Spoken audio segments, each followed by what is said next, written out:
So my job as the set designer, that is what I was asked to do. The set designer comes in and, starting from scratch, has meetings with the director and the production designer, if there is one, and we talk about what we want to see happen on stage. We take the script, we all read the script several times, and then go through and say, what do we need to see here, what has to be on stage, and then where do we want to put this play. So it's my job to take Dan's ideas and combine them with my own vision from reading the script and physically create a working environment for these people to be in, to live in. I want it to be Vanya's house, where they live and where Sonia has been decorating, and all these different people have been coming through, and they're there for different reasons, so we can see all these different reasons throughout the house. The professor has left a map somewhere, or there's medicines left out. So it's kind of my job to create the first visual impression that the audience sees when they come in. So the concept of the show. Dan's idea was to take Uncle Vanya from 1898 in Russia and put it into 2004 in Maine, make Uncle Vanya kind of more of an American working man type, I guess, if you will. Another big part of his concept was being able to see everyone on stage all at the same time, which I absolutely love. It was his idea that it'd be cool if we could see all these characters having a daily life and show how this is just these people's lives. They go day to day to day, just living the same thing over and over and over, and that's all they have, is just this kind of monotony of working every day. So what I wanted to create in the set was sort of a sense of expanse and openness, as well as confinement and claustrophobia in the different rooms. So I like being able to see so many different areas all at once, but they're all so small, they can very easily describe each specific character and how very different they are while still seeing the whole altogether. Also, as far as what I ended up creating, I really wanted to make something that could use the trout space, because there's a ton of space back there on the stage, and I really wanted to explore that to its fullest potential.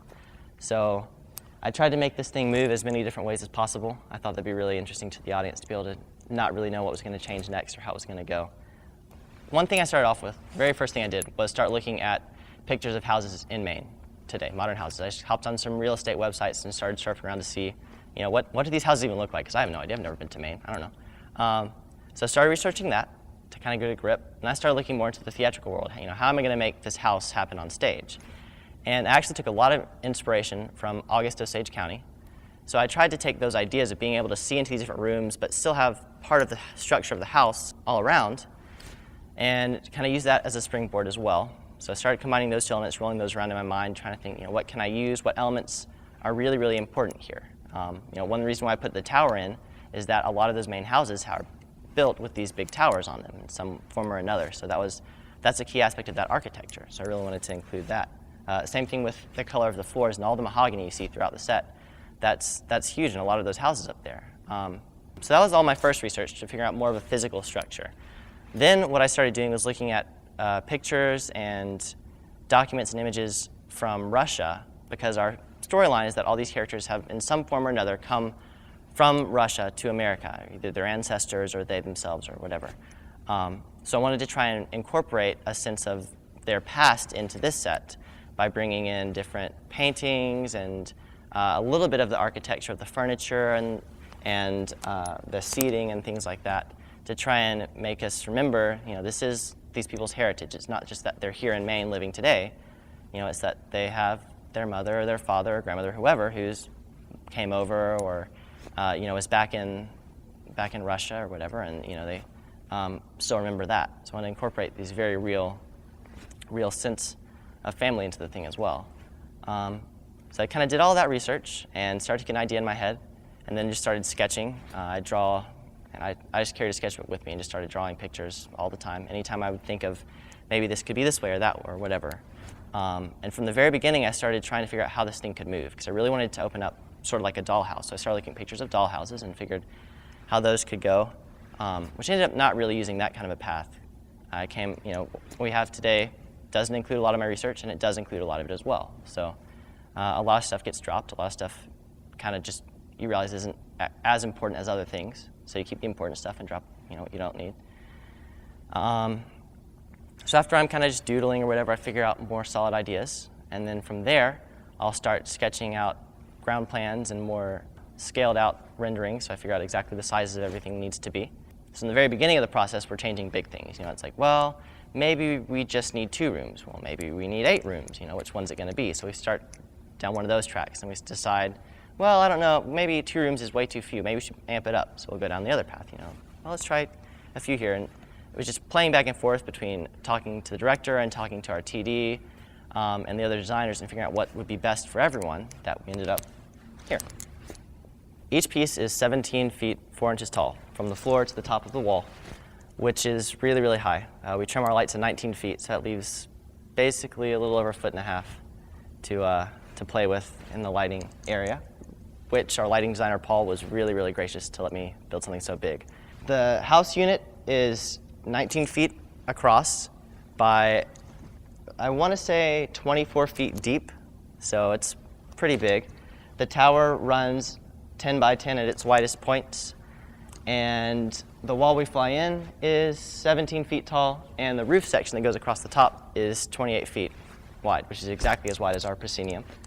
So that's the physical size of everything, so it's pretty big stuff. The study, the bookcase, is 10 feet high by 11 feet wide, I believe. It's enormous. But that and the map up there are both centerpieces of the room, trying to help anchor everything. And this is one of the rooms. It's Vanya's study. The doctor comes in and uses his maps in there and does his work. Vanya and Sonia obviously do their work in there as well. But I really wanted to give this space just an overwhelming enormousness. So on the walls just to be huge, huge, and towering over Vanya, because for this last scene, I really wanted to be able to describe how all of his work has just been looming over him his whole life. And this is just such a weight and a burden to him. And I want to make this just seem so big, because I want to make it seem so real, that this is really just this huge, huge, huge weight on him. It's killing him. It's tearing him up, tearing him into pieces. And I felt like through making this thing so big and so massive that it moves, you can see these different rooms, but it's just so overwhelmingly big, it really feels like this estate is just bearing down on all of them. So I really make sure that that was included, as well as in the smaller rooms that you could see each person's personality a little bit, but we still have this sense of just this enormousness of their job in life. Well, the construction was kind of a nightmare in a sense. There were several days where I'd go home and not know whether to be excited that we were going to get there or frightened because it was never going to happen. But in the end, basically what happened is I had my crew of about 10 people, as well as Don Griffiths, who is our TD at the theater, and a lot of help from Paul and Dan and Franny as they all came in. But Don and I started with a plan, figuring out the construction of how each unit would have to be built. We'd start at the ground up, figure out what we needed to do to build the moving platforms and how everything would connect together, and then figured out the walls and how to make those, because some have to be load-bearing and some are just fake, they're flats. So to figure all of that out first off, and then we bring in the crew, and everyone just had to come in several hours a week and put in time. We got the whole thing built, and we ended up doing 3 different paint calls to get the whole thing painted and glossed over. One big thing with this set, one big thing with this set, nice.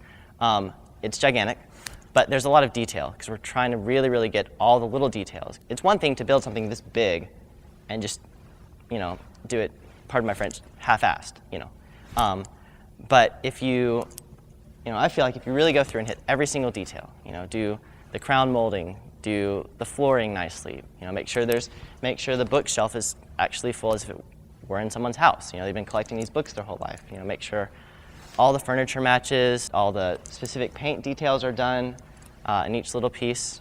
There's a whole lot that goes into this. And one day I came in, I had a list that was literally 4 pages long of things to do one morning. Oh man, I would be nowhere without my crew, or Don or Paul or Franny or Dan or anybody.